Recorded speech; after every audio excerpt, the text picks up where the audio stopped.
say for the world to hear, America will never have a way for both sides to claim some victory. Let's take a look. For the White House, it has $1.375 billion for 55 new miles of border barrier. Democrats are not calling it a wall. All of it will be in the Rio Grande Valley sector. And the Border Patrol can use any currently deployed design they want to build it.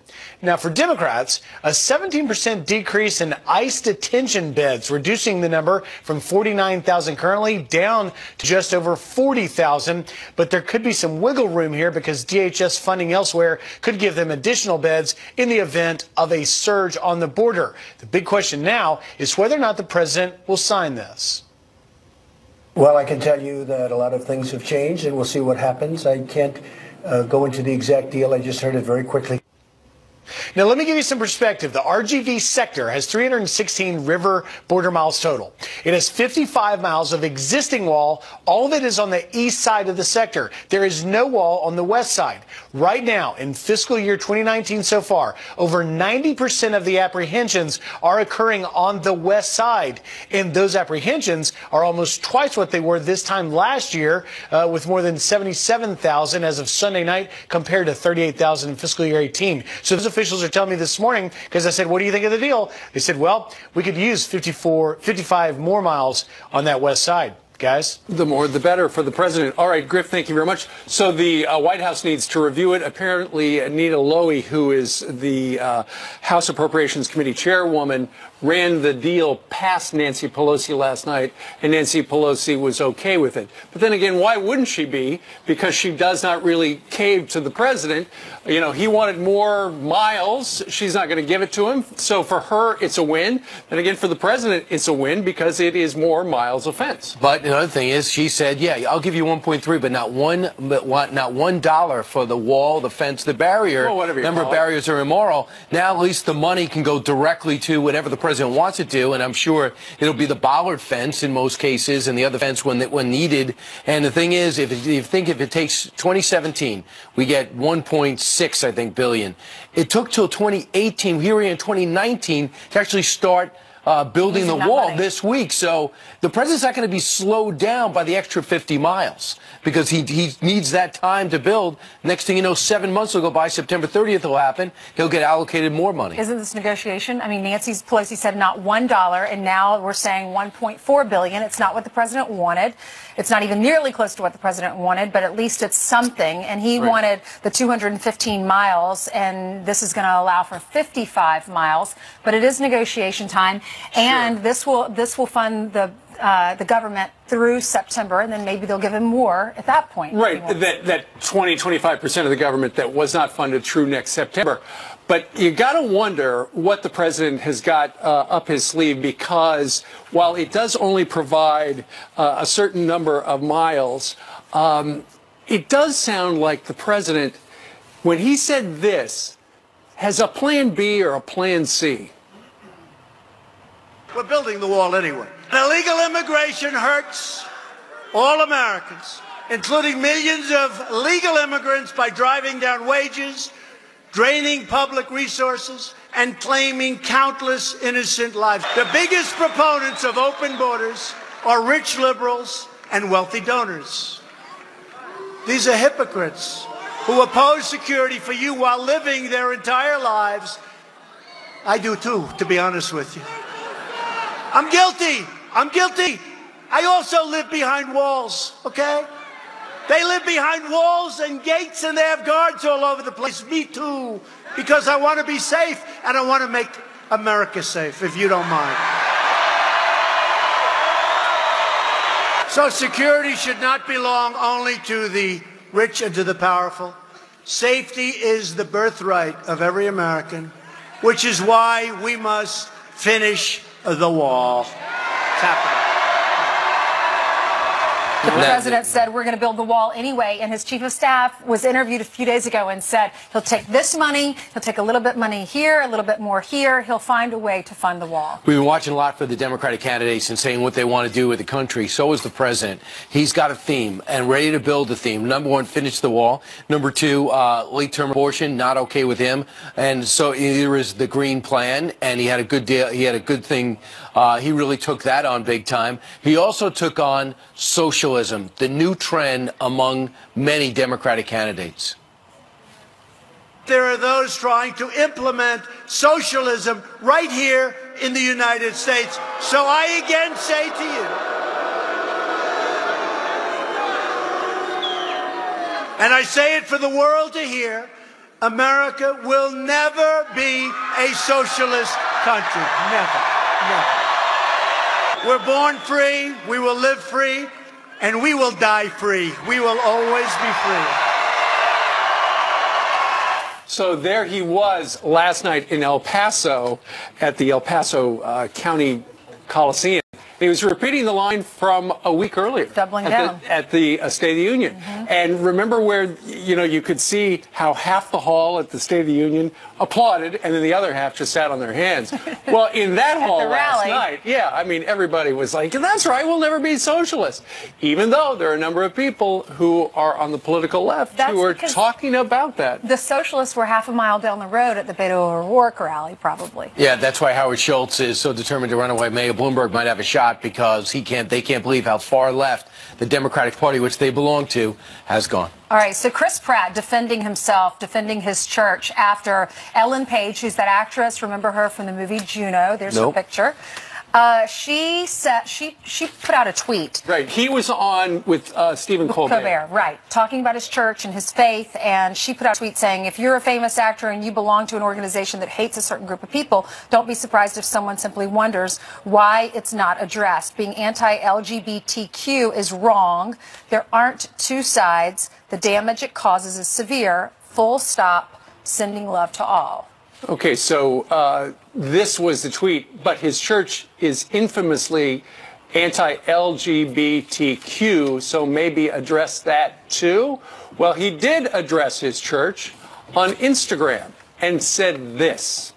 It has recently been suggested that I belong to a church which hates a certain group of people and is infamously anti-LGBTQ. Nothing could be further from the truth. I go to a church that opens their doors to absolutely everyone. My faith is important to me, but no church defines me or my life. My values define who I am. We need less hate in this world, not more. Chris Pratt, Instagram. There he is right there. All right. His values define who he is. All right. The name of his church is the Zoe Church. Z-O-E. Is it Zoe or Zoe?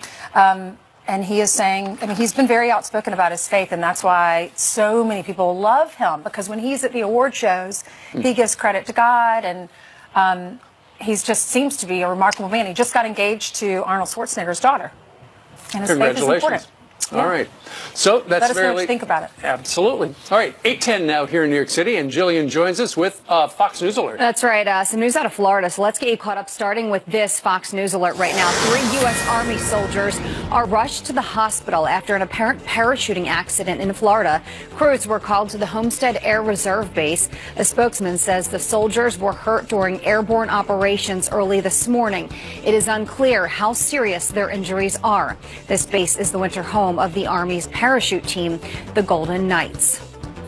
Today, one of the women accusing Virginia's lieutenant governor of sexual assault will speak out publicly. Dr. Vanessa Tyson will be part of a panel titled Betrayal and Courage in the Age of Me Too at Stanford University tonight. This happening as several members of Justin Fairfax's staff resign over the allegations against him.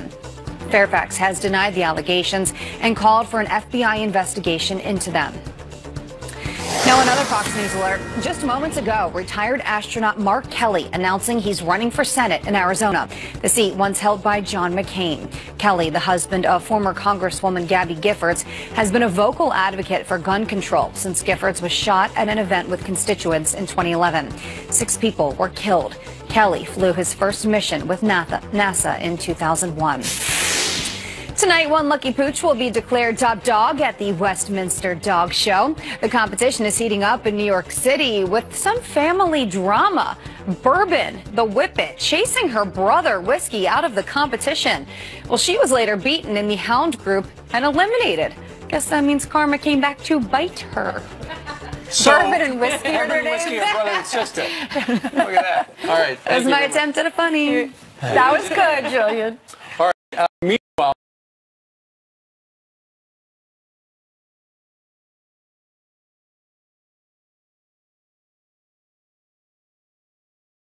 but one of her colleagues not buying it. Congressman Lee Zeldin, a Republican from New York, says she needs the Foreign Affairs Committee. Republican Congressman from New York, Lee Zeldin, joins us from D.C. Lee, good morning to you. Good morning. You say there's a double standard. Why? Yeah, just last month you had House Democrats tripping all over each other, running to the floor of the House of Representatives to condemn white supremacy in a resolution that named Congressman Steve King. He apologized. He was still thrown off of his committee assignments. Now we have those same members, many of them tripping all over each other, running away from the House floor so they don't have to condemn anti-Semitism. And they are accepting an apology via Twitter that unfortunately is not the end of it. This also isn't the first time. The apology itself states that it's an unequivocal apology, but it's filled with equivocation. And as you just played that tweet that said all about the Benjamin's baby and how Congressman Omar was tweeting at me last week that said thank you next from Ariana Grande. Her apology comes across as, sorry not sorry from Demi Lovato. I don't take it as a real sincere apology. And when she was asked about it last night on video, you see a lack of empathy and true understanding. Well, what do you make of Nancy Pelosi's response? Well, I think it's good that she spoke out yesterday. I think it was great over the course of 24 hours from Sunday evening that you had a lot of people breaking their silence, speaking out about this anti-Semitic trope. It is infiltrating, it's anti-Semitic, and there's anti-Israel hate that's infiltrating American politics. We're seeing it on college campuses. It's infiltrating the halls of Congress. You can't empower that. You can't elevate it. You have to confront it, and you have to crush it, or it will just continue to grow legs. We'll see it more and more like a cancer across our country. So I'm hearing from 18, 19, 20-year-olds on college campuses who have multiple stories, Jewish students of confronting anti-Semitism. I think it's good to speak up, but there's more that needs to get done in this case. What do you mean it's infiltrating the halls of Congress? That's disturbing. Yeah, well, we're seeing so in 2008, 2012, 2016, the Democratic National Convention, there was a move to put in anti-Israel, pro-BDS language and more that fortunately didn't make its way in. Right. You're going to see that exposed again in 2020, but right now with new freshman members that are elected to Congress and some of their positions and statements, as well as associations of other members of Congress with people like Louis Farrakhan, Tamika Mallory, Linda Sarsour. Right. Those associations are problematic as well. You're not going to drop this, are you? No, I shouldn't. I'm hearing from people from not just my district, but all across the country who are outraged by the growing amount of anti-Semitism here in our country and around the world. They want to confront it, and they're not going to just turn a blind eye, put their head under the sand and be ignorant and naive to what the reality is, understanding that this isn't just a one-time offense. This has happened over the course of several years with this member, and when she was asked about the reaction to her positions and statements last week, she called it exciting. So if she's going to be out there and with a position that is encouraging a very negative atmosphere that innocent American Jews and others are going to confront, well then I'm not going to be silent about it. I'm going to confront it. All right, well, you're doing that this morning on this program. Lee Zeldin, Congressman from New York. Lee, thank you very much. Thank you, Steve. All right. So what do you think about that? Email us, friends@foxnews.com. Meanwhile, straight ahead, one grocery store chain is putting out a message in its weekly flyer. It says right there over the black bar, heaven has a wall, a gate, and a strict immigration policy. Hell has open borders. Let that sink in. The store owner is going to join us to explain why he's supporting President Trump and what that message had to do with President Trump. Plus, religious messages are nothing new to the store's weekly flyers. Dozens of people are saying this is just too political. The owner of Max Cash Saver Grocery Store is standing by the message. Reggie McDaniel joins us now. Good morning, Mr. McDaniel. Why was it important for you to put that message out? Good morning. Why'd you put that message out, Reggie? Yes, sir. What the message I was making, I knew that the border deal was hot, but I've been looking at this message on Facebook for 6 months. And I saw it on there, and I just posted it up there. I wanted people to realize that heaven has walls and borders, and we have to get in that gate. And the only way we get in that gate is through Jesus Christ himself. And maybe I should have included in that John 3:16 so they'd realize how you get in that gate. Most people are not familiar with Revelations in chapter 22 where it talks about walls and borders. Right. And the open borders represents any lost person that wants to be, that don't want to. They can do all the sin and do it as much as they want to. But God has a place for us to go, and he has a salvation for us. And that's what I was trying to do. I had no idea it would be this big, but the bigger it got, the more the message is going to get out there. I'm proud we done it, and I'm really proud of it. And I stand by my message that Jesus Christ is our Savior, and we need him to get in that gate. Everybody's not going to heaven, and it seems like it makes people mad when you tell them that, but they got to have Jesus to get in, the blood of him. What's the response been? Sir? What's the reaction when you put the ad out? Are people giving you a thumbs up, thumbs down? The first few reactions was really negative.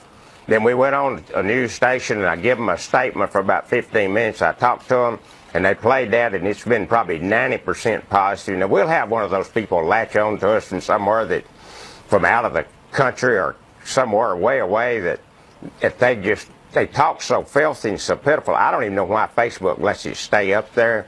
And that's what amazes me is what the filthy talk of the people that latches on to us and the people that does that. All we try and do is give a simple message that Jesus loves you, and it did get out there. It accomplished what we wanted to, and I'm proud of that because I stand for Jesus. Yes, sir. One person said this is disgusting, and they're vowing no longer to shop in your grocery stores.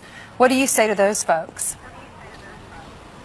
I don't have anybody that's personally told me they wouldn't shop with me. I saw a few things online. I don't read all that negative stuff.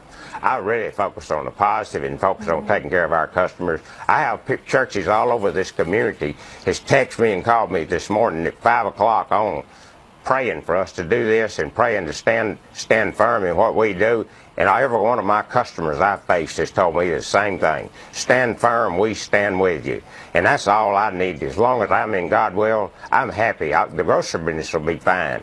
It's always been. We've been doing this since the 50s. Right. It's the way I make a living. God will feed me like this as long as he wants to. And the grocery business will be fine. My customers will stand by me, and I believe that. They know who I am, and they know what I stand for. All right. Reggie McDaniel, owner of Max Cash Saver Grocery Store in Shreveport, Louisiana.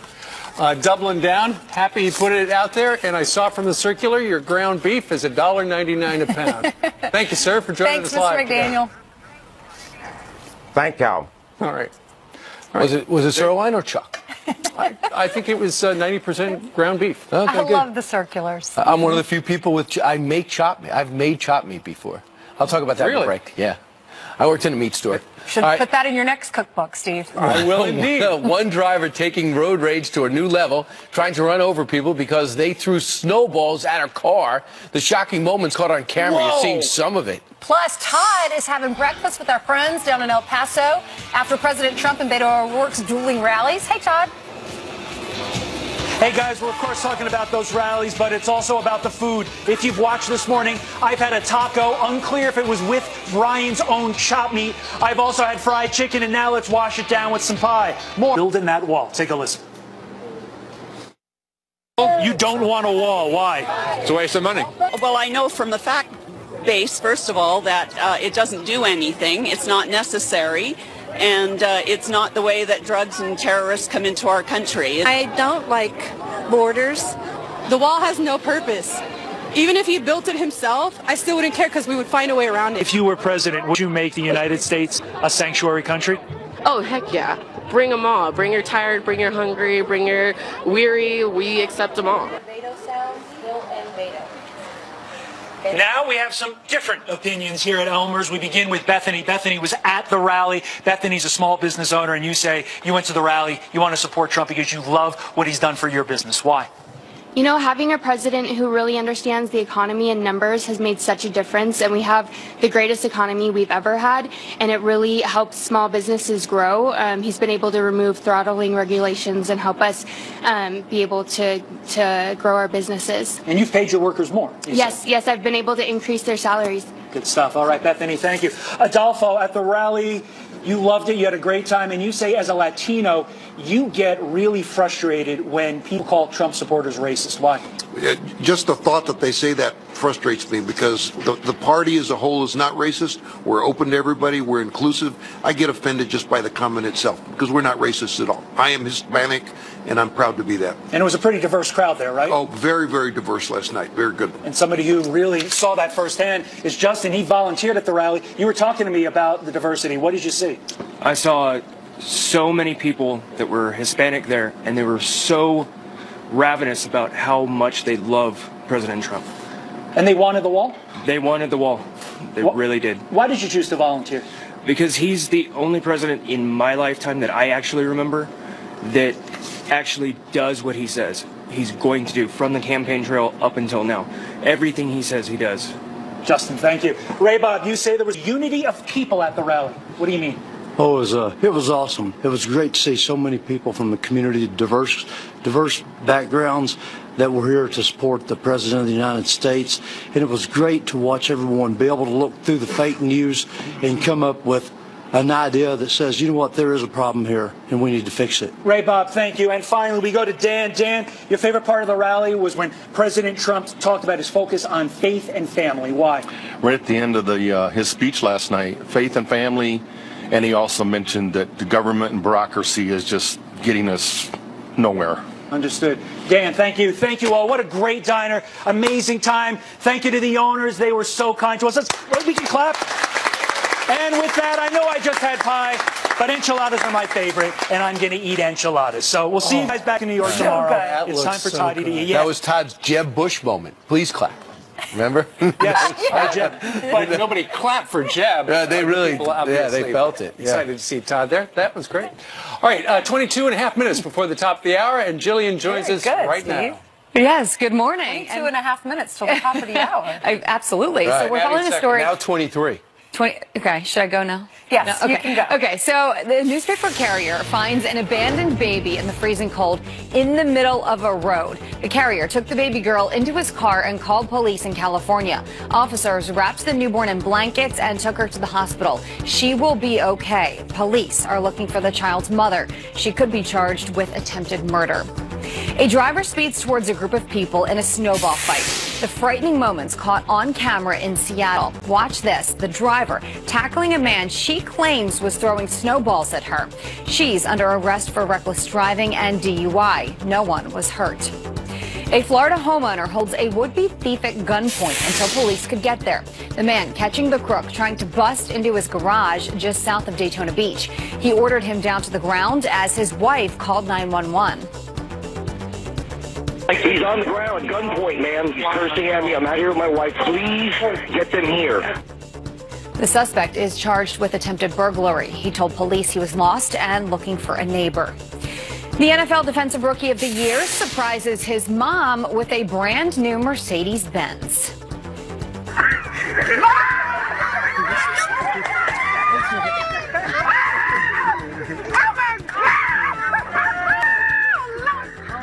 Listen to that excitement. That's Colts linebacker Darius Leonard posting his mom's priceless reaction with the caption, quote, "We've been through so much. Now it's like we're on top of the world." That is so sweet of him. Yes. For everything she did for him. Yep. And yes. And she excellent. loved it. I like her Obviously. reaction. Yes. Who wouldn't? Thank you, Jillian. Thank you. All right, millions are waking up to a winter mess this morning. Snow and ice sweeping through the Midwest, and now it is moving across the Great Lakes into the Northeast. Janice Dean is tracking the dangerous system on Fox Square. Hey, Janice. Here it comes. We're getting some snow here in New York City, and I want to make sure people are not focused on snow totals, because although we usually do that, this is going to be a significant ice event. Let's take a look at the maps, and I'll show you where we're getting that icing. You can see it's 29, so the temperature has dropped a couple of degrees here in New York City, so any precipitation coming into this region is going to be snow. We are getting some snow here in New York City, light rain in Pittsburgh, Philadelphia. You're right on the cusp of the freezing rain and or sleet, and you can see the forecast precipitation. Here's what I'm concerned with. The pink on your screen is the potential for accumulating ice across portions of Jersey, upstate New York, Pennsylvania, Connecticut, in towards New England. So that's going to be the big concern, not the big snow totals, but the icing, especially in the afternoon commute. That's why a lot of schools are closed today, just in anticipation of that. We do have an ice storm warning for Chicago again this week, and Toledo, where there is icing right now. It is imminent. So here's our forecast temperatures as we get into the afternoon hours. We're going to see that ice across New York City, Long Island, much of Pennsylvania, upstate New York, and then into Connecticut, and then it's going to continue up towards New England into the overnight. Again, this is the concern, is the icing, because it's going to coat the roadways and the power lines and the bridges and make travel very difficult, if not impossible. And if I could, we do have another winter storm that's going to bring some snow to the Seattle area, dealing with record-breaking snow this year. So winter ain't over yet. I should have consulted the groundhog. Back inside. You did. You were at Puxatawny. I know. And early spring, supposedly. It still could happen. I think it will. Just not this week. All right. Thanks, JD. We'll wait till March. It's still February. Let's be honest. This is when snow should happen. True. And spring does officially start in Sometimes March. it does happen in 21st. March, too. All right. Meanwhile, Democratic lawmakers pushing late-term abortion laws nationwide, but a new survey says most pro-choice Americans don't like it. Our next guest says those Democrats should take notice. and President Trump talking illegal immigration with sheriffs from around the country. One sheriff at that meeting yesterday at the White House says a border fence cut crime in his area by 91%. You're going to hear it from him coming up. Fantastic men and women, and they know what we're up against. We're up against people that want to allow criminals into our society. And you explain that one. Us to protect them, and we will. That is why last week I called on Congress to immediately pass legislation prohibiting extreme late-term abortion. And it looks like most Americans agree with him. A brand new survey released overnight shows 80% of all Americans oppose late-term abortions, which is third trimester and after, and 68% of pro-choice Americans oppose it that far along as well. Catherine Glenn Foster is the president and the CEO of Americans United for Life, the group behind this survey, and she joins us now to weigh in on this. Good morning to you. Good morning. Thanks so much for having me. You're welcome. So why did you decide to do this survey? We wanted to find out what the true views of Americans really are and to inspire Americans to be able to hold their elected officials and their public institutions to account. Were you shocked when you found out? I mean, the majority of pro-choice individuals are not for this, not to have an abortion this far along.